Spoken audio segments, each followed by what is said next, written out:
opening words this morning are from Kabir, I think, a 15th century Indian mystic poet. Suppose you scrub your ethical skin until it shines, but inside there is no music. Then what? Mohammed's son pores over words and points out this and that, but if his chest is not soaked dark with love, then what? The yogi comes along in his famous orange, but if inside he is colorless, then what? Today's reading comes from An Ethical Philosophy of Life, written by Felix Adler, the founder of ethical culture. In accordance with the above, the first principle of ethics may be expressed in the following formulas.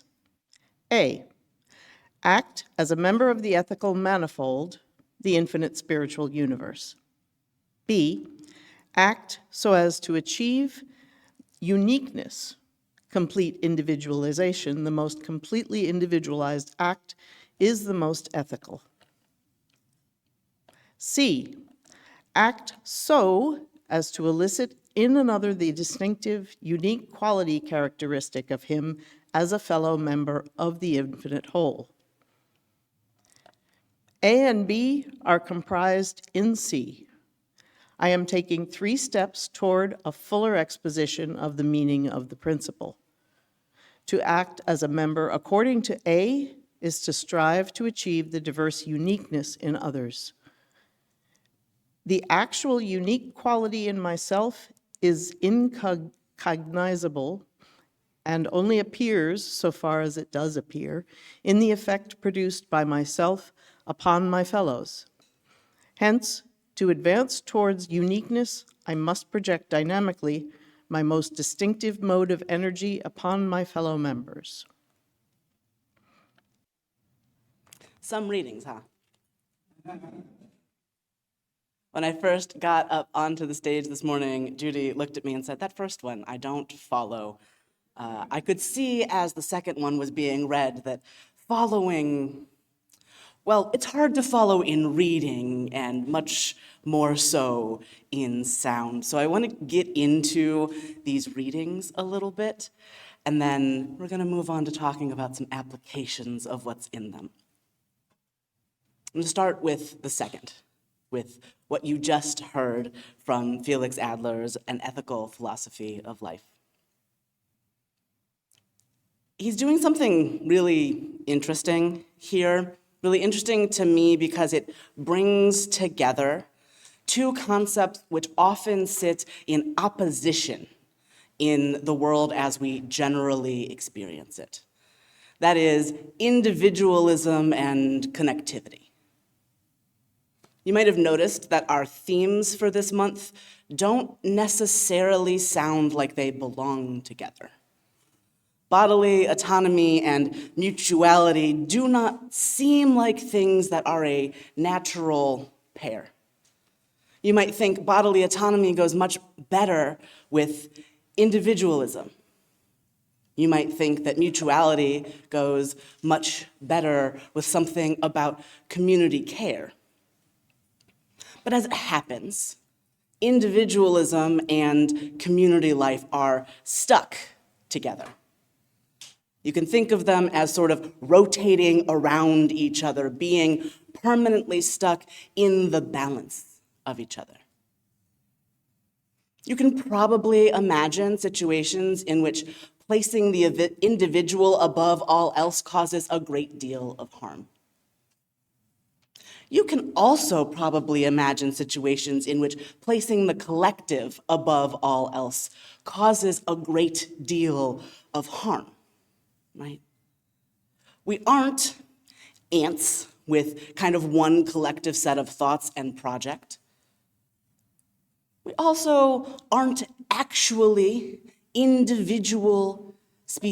individualistic species, right? Humans survive because we collaborate. We made our way across the whole planet for better and for worse because we can work together, because we can find a balance between me, the individual, and us, the whole. So what Adler is doing here, and doing relatively early by my thinking, he is writing in the late 1800s, early 1900s. He is very much a Victorian. He has problems. Not going to pretend like he doesn't, but this is interesting. Problematic people are interesting all the time, and interesting people are problematic all the time. It all just loops together. So he's saying a lot of things, and he's saying them all probably more complicatedly than he needs to, but he's a philosopher and a Victorian, and so we allow.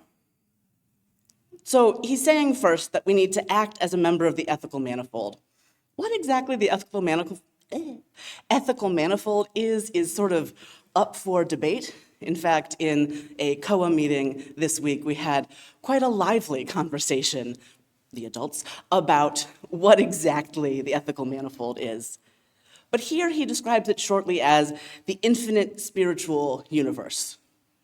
You might think of that as the way in which everyone and everything is connected. In its idealized form, right, it produces good, it produces care, it produces ethics.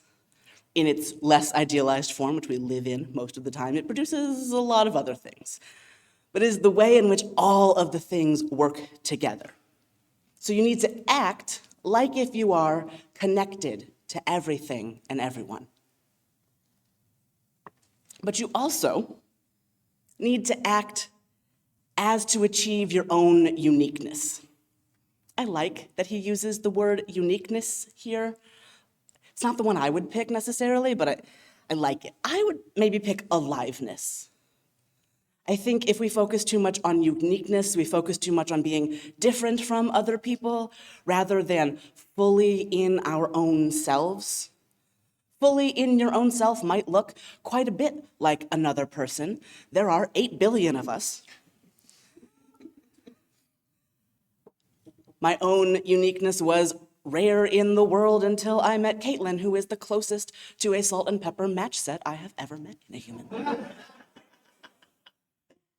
And yet, there are other ways in which I am like other people. My uniqueness is overlapped in Venn diagram ways with everyone else's uniqueness. Not wholly, but meaningfully. I am in ways the same as Adam, and I am in ways the same as Shirley, and I am in ways the same as Joe, and I am in ways the same as Peter and Jenna and everybody. And you are in ways like each other and unlike each other, and some of the magic of how everything unfolds is finding those same and different places and connecting inside and across them. Finding the things you can connect with, and then seeing the things you don't initially understand more fully, more clearly, and with, in my experience, significantly more love and excitement, because everyone doesn't need to be the same. Everyone does not need to be a repetition or even a rhyme of each other to be interesting. Sometimes the chord you make, yes, I'm switching metaphors, sometimes the chord you make is complicated.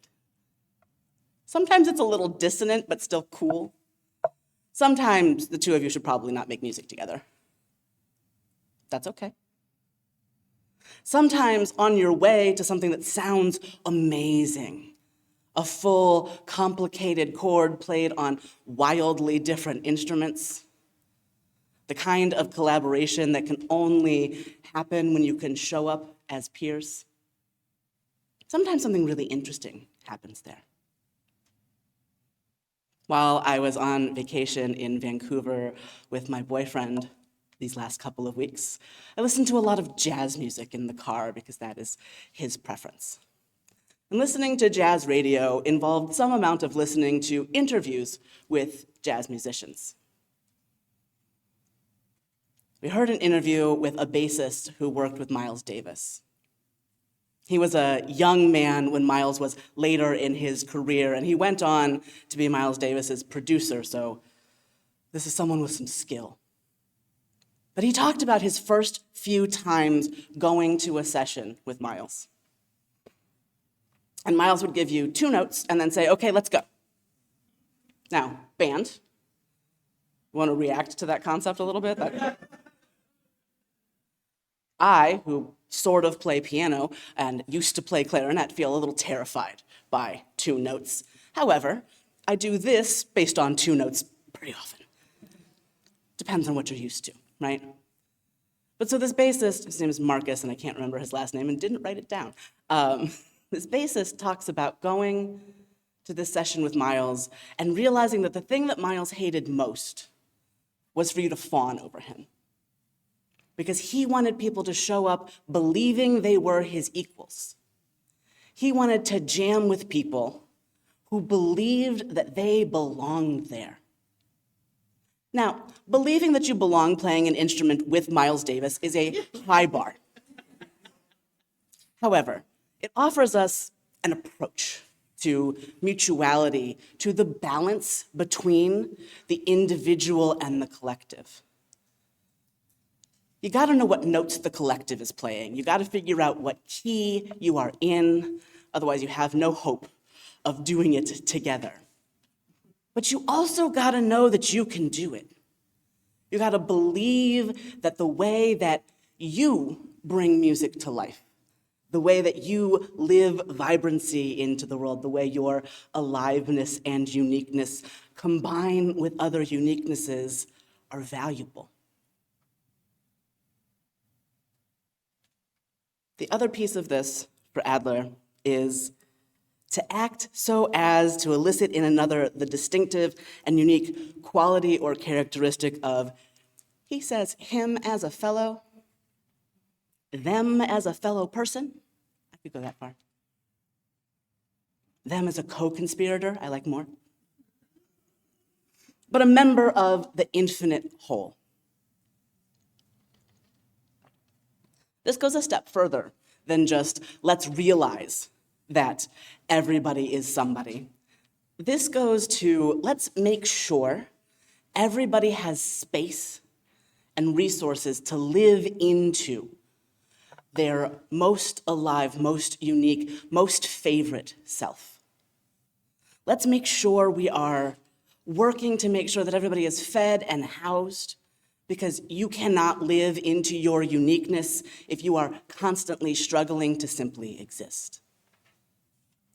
Let's make sure that we are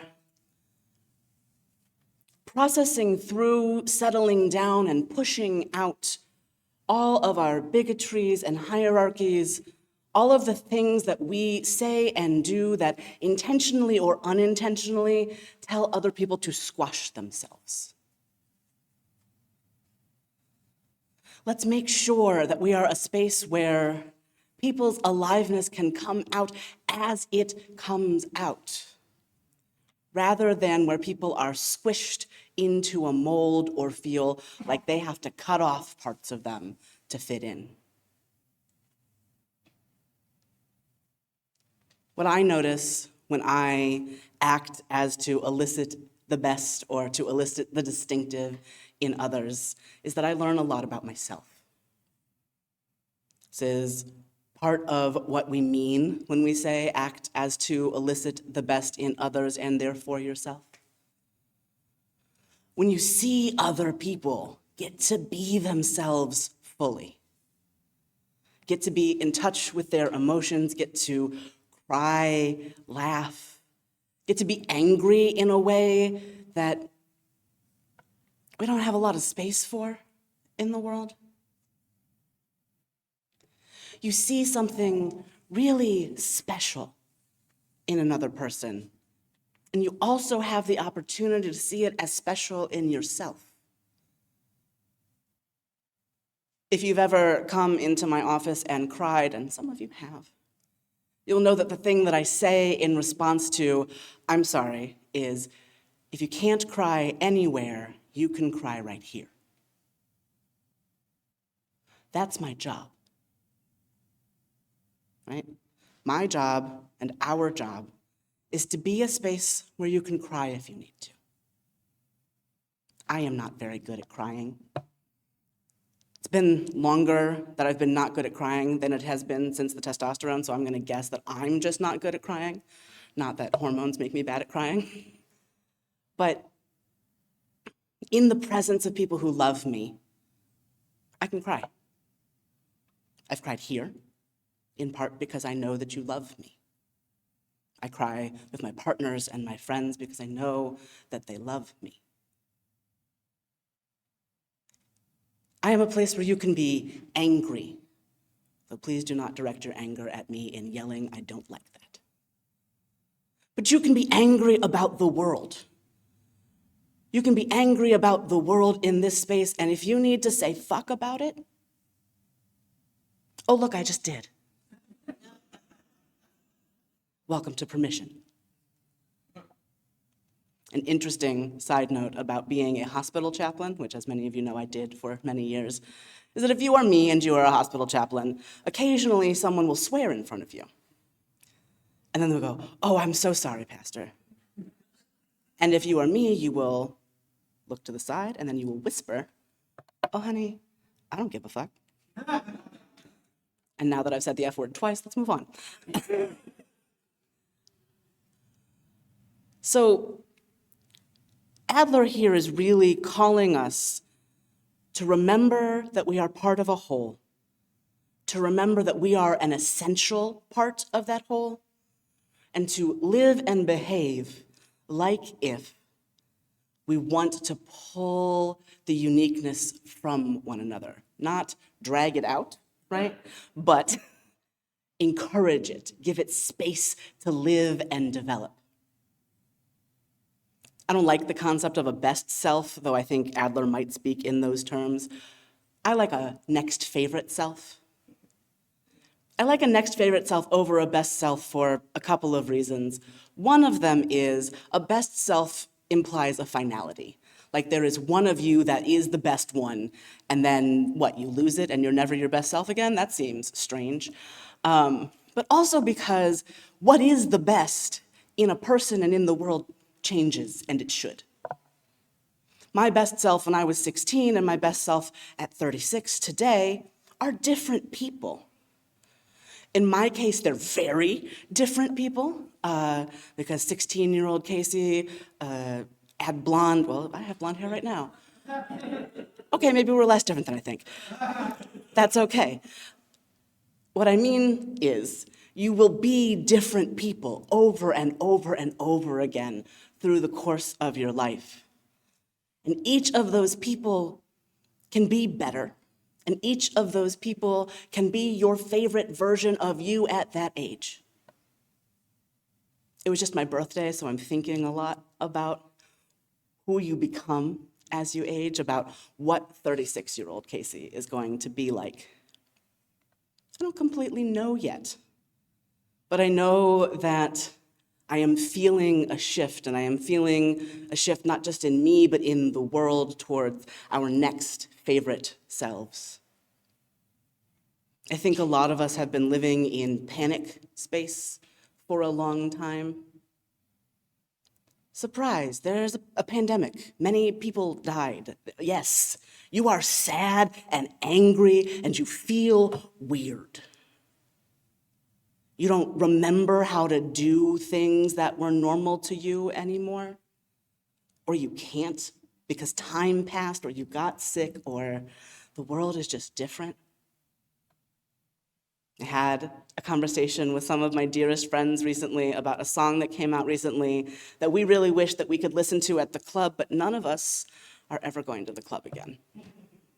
In part because we are too old for that, and in part because breathing really heavily around a lot of people does not necessarily feel like a great idea.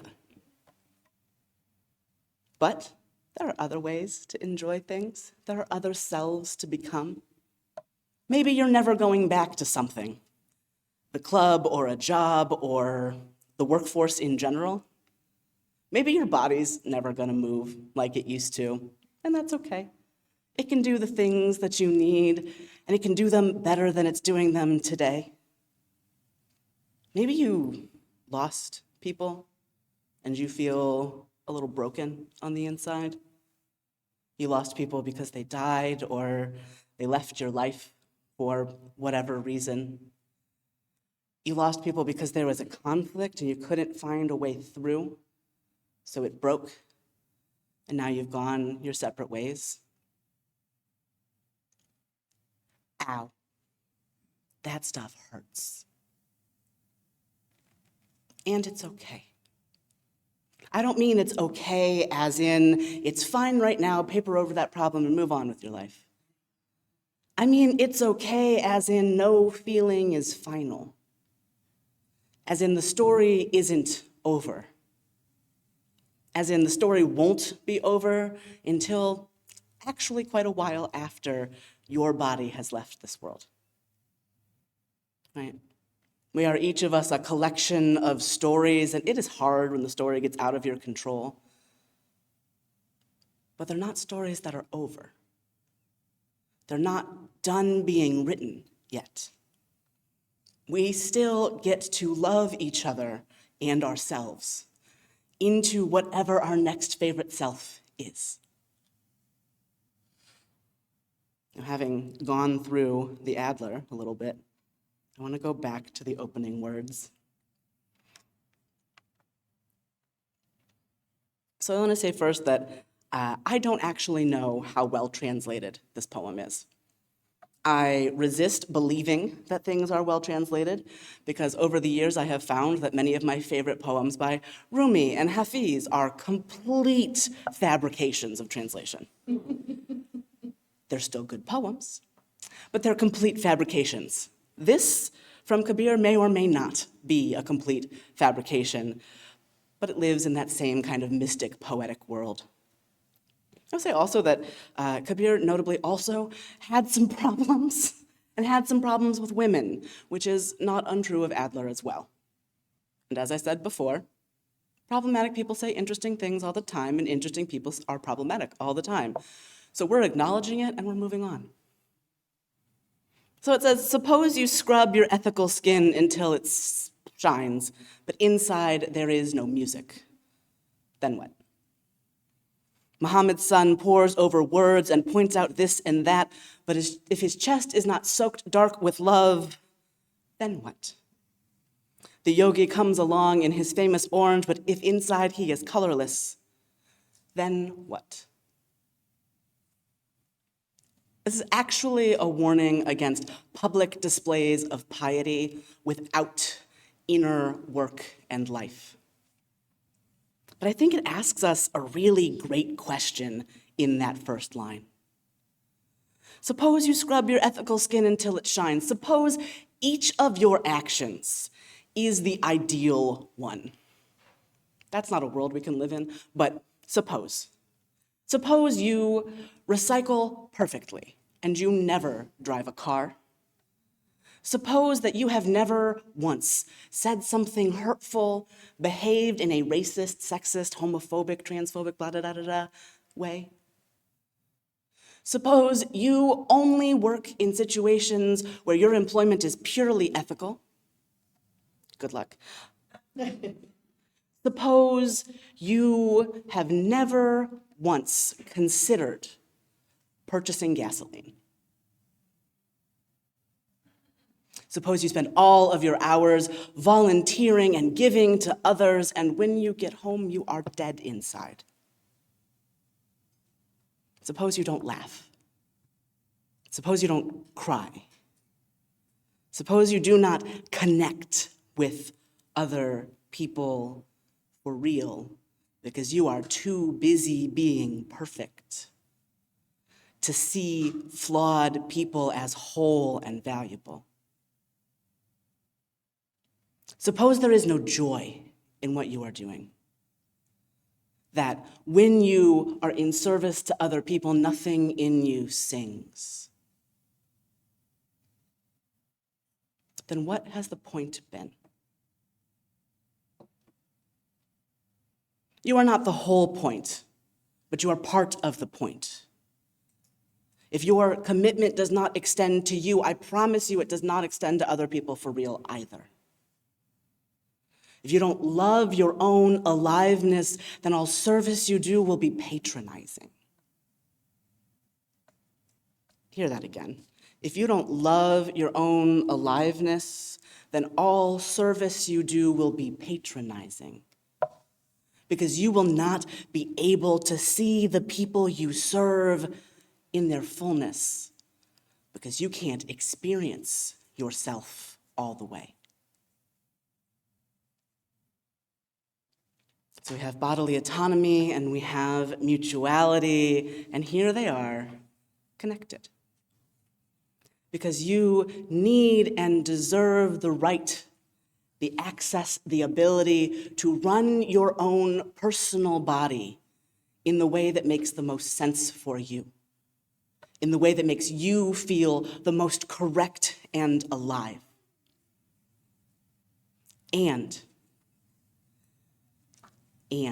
this is nothing without everybody else being invited to the party, and the party is nothing if you're not really there.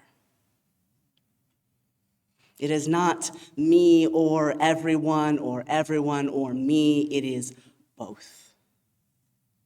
It is together, it is jazz. It is the thing that happens when you show up to play bass for Miles Davis and he gives you those 2 notes and you realize that, oh yeah, I do this. And you do it. And you make some records and they are beautiful. And you produce some records and they are beautiful. And maybe your records aren't records. Maybe they're a successful stewardship campaign. Maybe they're a platform. Maybe they are a successful COA program or a Seek program. Maybe they're just a community. Just. What is ever just a community? So I hope that as we go into the next week, you might take some time to celebrate your own aliveness, the ways that you come alive in connection with others who you know well and others who you don't. That you might celebrate the aliveness of trees and of yourself, the aliveness of flowers and of each other. That you might be rededicated to bodily autonomy for absolutely everyone. And the way that being autonomous is always part of being us. Together. Thank you.